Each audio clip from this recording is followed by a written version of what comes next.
Terms and conditions apply. Getting up to no good. I mean, it's almost like a disability. Jeff and Jeremy in the morning. 93.3 KZ.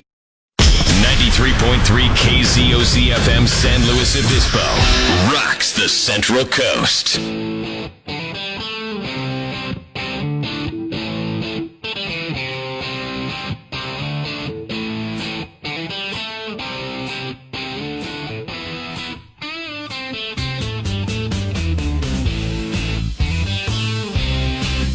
Yes, and it is here, another Friday. Friday the 20th. It's payday for a lot of people, right? I think it's our payday today. I never noticed. Just a number of days before Thanksgiving, and it's our final Friday before Thanksgiving. Next Friday will be Black Friday. Do you have any Black Friday plans? I mean, since we're not supposed to hang out with families, even though I think people are going to do what they're going to do, but what's going on with Black Friday? I know that I've been listening like Amazon and Walmart, and we have Black Friday going on all month of November. Do you typically do anything for Black Friday, Cameron?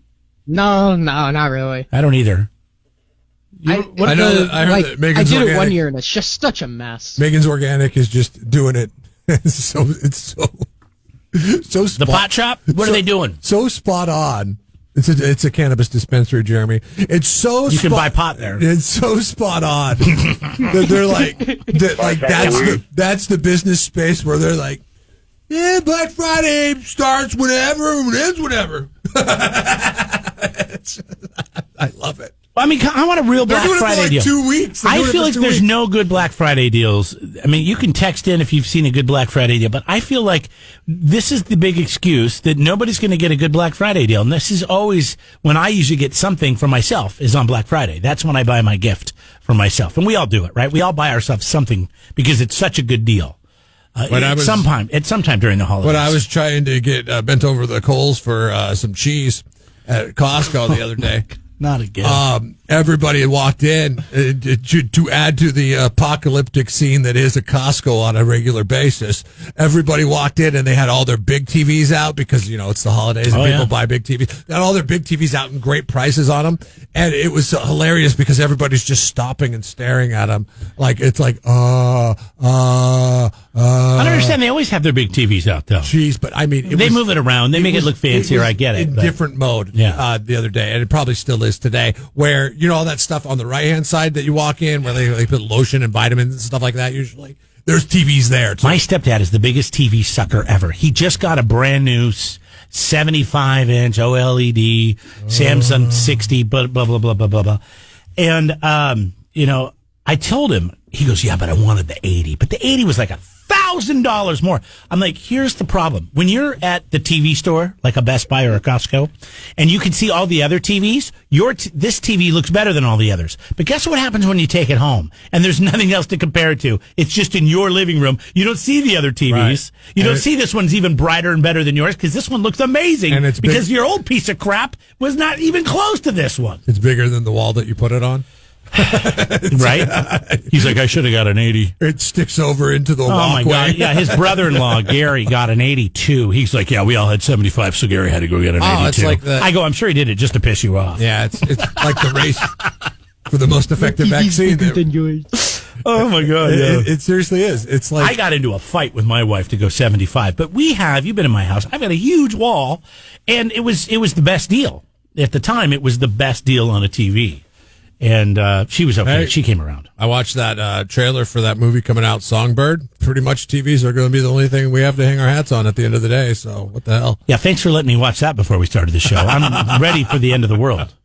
I mean, it's pretty much COVID at extreme levels where the government comes and gets you if you have a fever. I feel bad. And they literally come and get you. It's a movie. I feel bad for Michael Bay because, the thing is if he would have released the movie not during a pandemic, I don't know how many people would have went and seen it or taken it serious. There's that culture. But that's it. There's like a following that those type of movies. Yeah. But now I think everybody's going to see it, but they're not going to see it as it was probably intended to be seen in the movie theater because it's going to be released in a couple weeks and it's going to be streaming everywhere. Can I be honest? What? It scares the hell out of you? It made me think I need to go buy guns. I mean, will you watch this? And it's your government that's coming for you. That in this trailer. What's the movie called? Songbird. Songbird. Mm-hmm. You can Google that and watch the trailer and see what we're talking about. You really want to be brought down. You want to put it on our Facebook page? Happy Friday. Maybe you put it on we'll the put Facebook it on the Facebook page. That's fine. Did you see it, Cameron? I think it's very informational. I did. I'm not excited. You're not excited for what? I'm not excited either. I'm a little concerned. Maybe there's a good, okay, Michael Bay. He's not going to make a good movie. Oh, wait, what do we got, a movie? We got a movie critic over here? He's not going to make a movie without a happy ending. You know? Yeah, that too. They probably find a cure, and then everyone has a child and gets married. Or if it is overreach, if the message of the movie is overreaching government, then, the people win in the end. I mean, the government shut this down like the government has shut down so many other videos that have been going around social media? No. I don't think you can shut this down. It's just fear mongering. Anybody that speaks, the government's going to come and get you like it's some sort of. Oh, that's crazy. The girl. No. I mean, the governor here, Newsom's already threatening a curfew. He's threatening it. He goes, I don't want to have to do it. But I'll do it. Have been around before COVID. Yeah, but he didn't. No. Nobody's ever locked down an entire state before. Yeah, when the protests were happening in New York, what's the name of the governor there? Cuomo. Yeah, he said there's going to be a curfew at 8. Anyone caught past 8 gets arrested. That is true. There was a... That was the entire state of New York? I don't think so. I think it was Manhattan. I don't even... Yeah, it was. It was New Jersey. New York City. It was not the entire state. Yeah, no, that's never been done. He's threatening an entire statewide lockdown, which I don't know how you police that. And that's the thing. You police it like anything else? This is where... Okay, and there's sheriffs in different counties in New York that when Cuomo said that, they said, yeah, we're not going to enforce that. Because he's saying, and Cuomo's saying, hey, listen, if people get together and they break what we're asking them not to do, then we're going to send the sheriff and they're going to arrest you. The sheriffs are coming on. They're going on the news. They're saying, yeah, we're not going to do that. We can't do that. There is no law that says we can do that. There's no law that says you could do it. Also, probably would have been more on your side had you been a little bit more supportive of law enforcement over the past 6 or 7 months. So, it's funny how the Democratic leadership, who was quick to judge law enforcement and how they do things, are now leaning on law enforcement to uphold their policies. But now they're like, law enforcement's like, yeah, I don't know. Remember when you took all our money away? How do you expect us to enforce more policy when you take all our money away? Or threaten to take all of our money away. This Songbird, man, it's the trailer's out there. You can watch it. It's a movie. It's meant to be entertaining. My gosh, there's a lot of similar parallels to what we're going now on the extreme level, of course. But it looks pretty good. I'm not normally this kind of end of the world type doomsday type fan. I don't like zombie movies and all that kind of stuff. So, but this is pretty good. December 11th was before Christmas. I think this is weird. This is it's going to be really strange because I believe this is a movie that everybody will watch. I think this is why I feel bad for Michael Bay. Theaters are shut down though, so I guess this will be an on-demand. This would have been the biggest opening for a Michael Bay movie, and there's been a lot of big openings for a Michael Bay movie. This would have been the biggest, but it can't because there's no way to track it because it's going to be on 15 different services, just piping into people's houses. I'm afraid that this whole, lockdown, COVID, this whole 2020 year that we've gone through is really going to hurt the movie industry, the theaters, to the point where we don't have theaters anymore. AG's done. You know that, right? They're not opening back up. Theaters are going to come. No, I'm saying the AG theater. You don't know that, though. I mean, seriously, AG is done. How many others are just done? They're shutting down for now. I mean, no. The AG there's a one. high demand for movie theaters. Young Cameron, right you now. need to listen. Cameron, listen to Jeff. Cameron, the company that owns the Arroyo Grande theaters has said we are not going to reopen, even after everything. You think that's the only theater that's is done? Made that decision? I doubt. Now, I see this as a great opportunity for another theater company to come in and buy something that's already built. And spruce it up infrastructure with some of those recliner seats right there. I have to drive to slow to get those. I wouldn't be surprised at that because I don't know how you release a movie theater to another type of business. Right. You know, I mean, the way a movie theater is built is totally different than any other kind of business. So you'd have to retrofit, you know, everything inside and fix everything, take down walls, all that stuff. A lot of bowling could happen in there if you think about it. A lot of bowling alleys. Bowling alley. That would be alley. cool. You know what? Maybe you're onto something, Jeremy. New sport. Downhill bowling. Speed bowling. Speed bowling. Yeah, I like it. Or bowling that's like skeet bowling. Let's go buy that movie theater in AG. I don't know. I just would hate to see movie theaters go away. I always enjoyed going to movie theaters. Speed bowling sounds pretty fun, man. But, you know, I guess we'll just kind of have to wait this out and see what happens. The good news is I heard on the news last night from Dr. Fauci, who says that, you know, we should all have the vaccine by April. And so, you know, if you're making any plans for the summer, hopefully they'll happen. I would. I judge people because they're not coming in to work. Many Americans are working from home believe that sick days for anything less than a severe, like COVID, and like if they got COVID, in many cases is ridiculous. I thought about this, and I thought, okay, because we have the ability to work from home, we just don't for whatever reason, which I'm glad. I think we're a hell of a lot more productive by coming into the office. From a standpoint, I mean, this is the entertainment business, right? I mean, come on, show business. I heard everybody's probably, I mean, not everybody's heard of Mancow, but Mancow's quitting his show. Who's that? Because it is a DJ in Chicago. Man or a cow? Yeah, I mean, people probably have heard of Mancow. He's been on TV and he's been on late night. And Mancow is a DJ from the 80s who's continued to have a show. But his co-host, everybody had to leave. That's his name. You know who he is. I do not. And he's in Chicago. So I don't follow and this business he had like a you do. syndicated national show for a long time. If you don't know who that is, anyways, but he just after 30, 40 years is calling it quits because he's depressed and he has nobody in the studio with him anymore, and he just doesn't want to do it. Center of attention doesn't have everybody paying attention to him anymore. That's what you need, right, in this business, right? If you're the man cows of the world, you need the centers of attention. You need to be the center of the attention. And if you're not, then forget about it. I'm done. I'm out. I quit. I'm taking my toys and my microphone and I'm going home. 63% of people. So sad for him. I say a sore throat alone simply would not cut it from not going in for work. I agree. But if you're not feeling good, then you can't work. I've thought about this. Maybe get some stuff done, but you can't. And I think it would be perform. Great entertainment if I was really, really super duper sick. Oh, that'd be great. And I was at home, and I'm just powering through. Listen, we used to be a little bit more tougher as society, okay? And I would come in with a really bad sore throat and work through having a really bad sore throat. You were sick all the time because you have kids. Yes. And they would get sick and you'd get sick. Yes. I don't know how I didn't get sick. I must have super immune system. Have you ever heard of that? I would love to. Super immune system, I would love Cameron. to look at our sick days comped over the last 5 years. I don't. I have a ton of sick time. Now vacation time's different. So do I. Weirdly enough. Time's different. Weirdly enough, I do too. Yeah. But sometimes I just need a day away from you. That's a sick day. Okay. Well, that makes sense. I've been honest about that. I just need a day, man. I don't feel well. I don't feel like coming in here. I don't feel like trying to be funny. Or I don't feel like being picked on. You don't want to be the center of attention like a man cow? So I just stay home.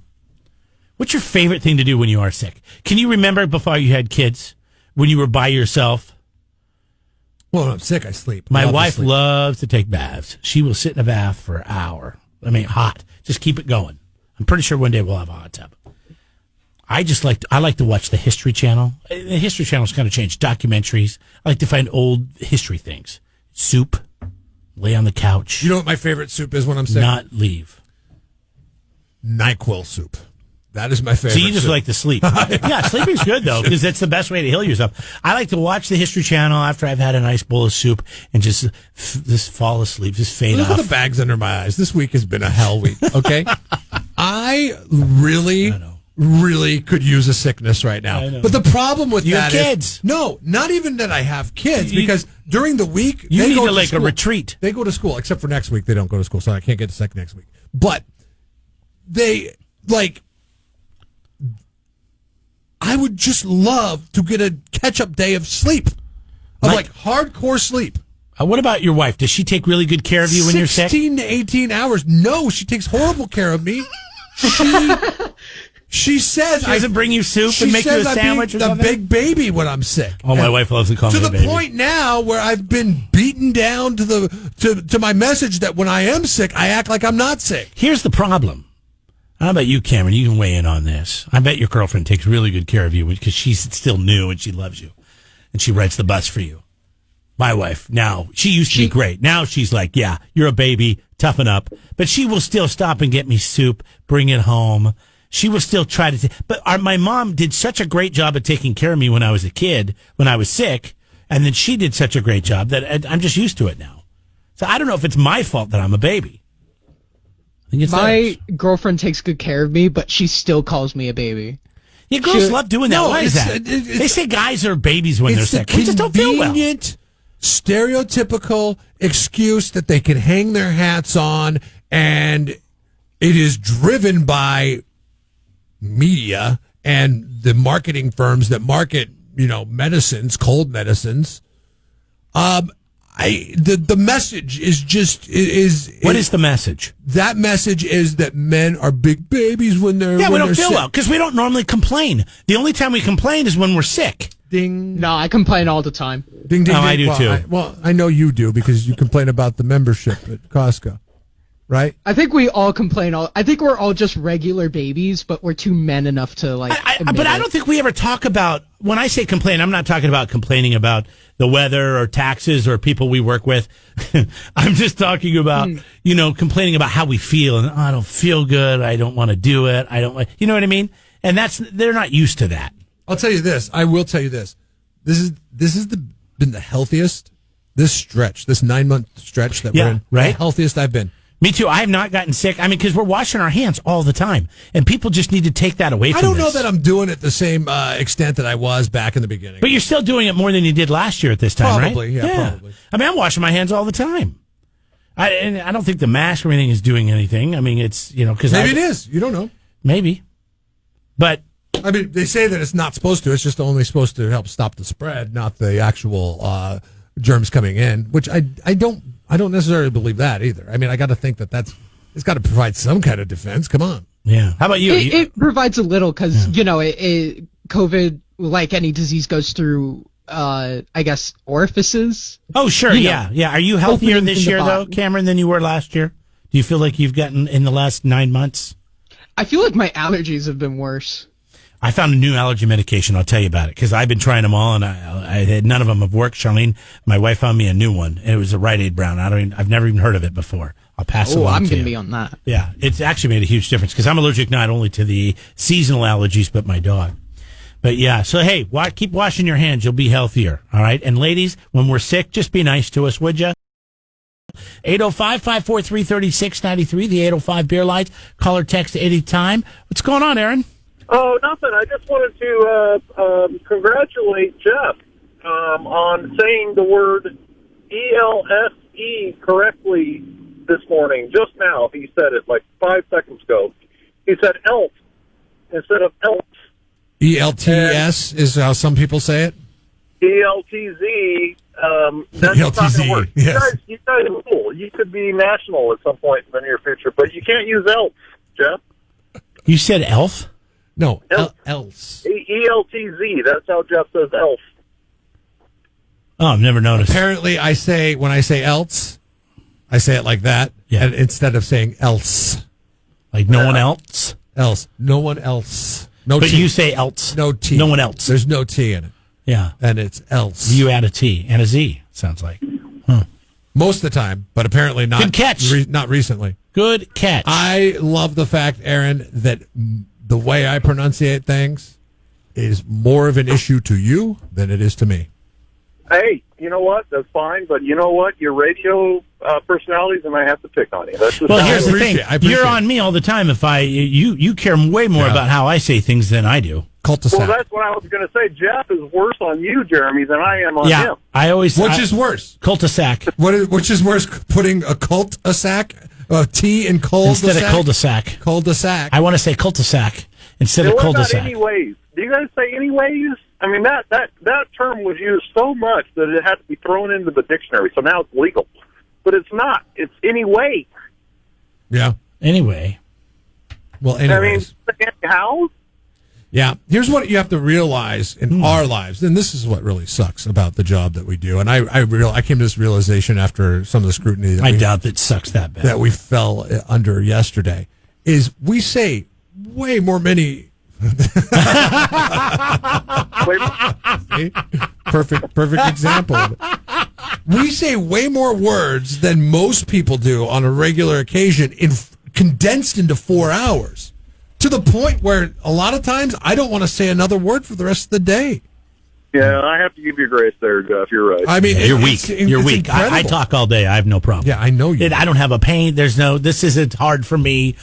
This isn't skill. I mean, this has just happened. So when you say more words, I don't know why you make it sound like it's running a marathon. 98% of the population, saving a kitten from a tree, leaving yourself open to be scrutinized for things like cult a sack or else. I'm gonna have to. Where's Cameron? Cameron, why aren't you paying attention to this and telling us? What do you mean?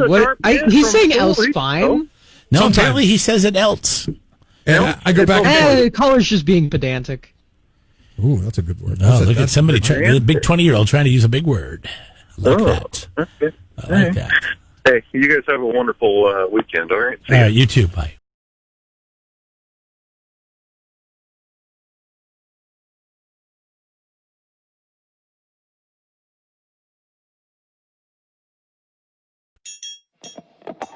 Subscribe to the Jeff and Jeremy podcast now on Apple Podcasts, Spotify, Google, and YouTube. It's your Central Coast commute-friendly podcast.